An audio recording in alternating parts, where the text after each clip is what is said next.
નમસ્તે, જય શ્રી કૃષ્ણ, નારાયણ, રાધે રાધે.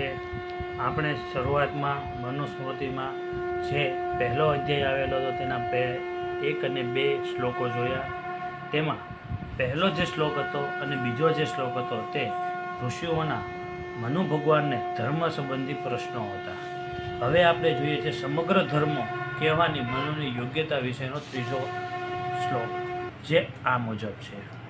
તેમાં કેવું છે, તમેકા હાસ્ય સર્વેશ્ય વિદ્યાનસ્ય સ્વયંભુવ અચિતસ્ય યા પ્રમેયસ્ય કાર્યતત્વાર્થે વિત્ય પ્રભો. એટલે કે હે પ્રભુ, આપોઆપ પ્રગટ થયેલા ચિત્ત ભવાને અશક્ય અને અમાપ એવા સંપૂર્ણ વેદના કાર્ય તથા તત્વરૂપ અર્થને જાણનાર આપ એક જ છો.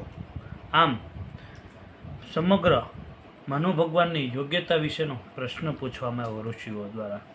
જ્યારે મનુ ભગવાને તેનો પ્રત્યુત્તર આપતા તેમને આ રીતે કહ્યું, સ તો પુષ્ટસ્તતા સમય ગમિતૌજા મહાત્મજી પ્રત્યુવા વાચાર્ય તાન સ્વ વા ન મહર્ષિ યુચ્છતા મિતિ.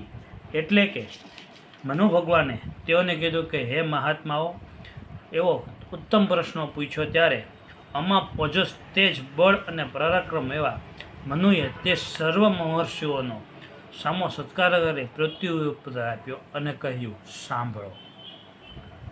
રાધે રાધે, જય શ્રી કૃષ્ણ. હવે પછી આપણે આની પછીનો પ્રલય સમયના જગત વિશે વાત કરીશું. તો અમારી આ ચેનલ સાથે તમે જોડાઈ રહો અને સબસ્ક્રાઈબ કરો, જેથી હવે પછીના તમામ અધ્યાયો અને શ્લોક આવતા હોય તો તે વિશે આપ જાણી શકો. રાધે રાધે, જય શ્રી કૃષ્ણ, નારાયણ.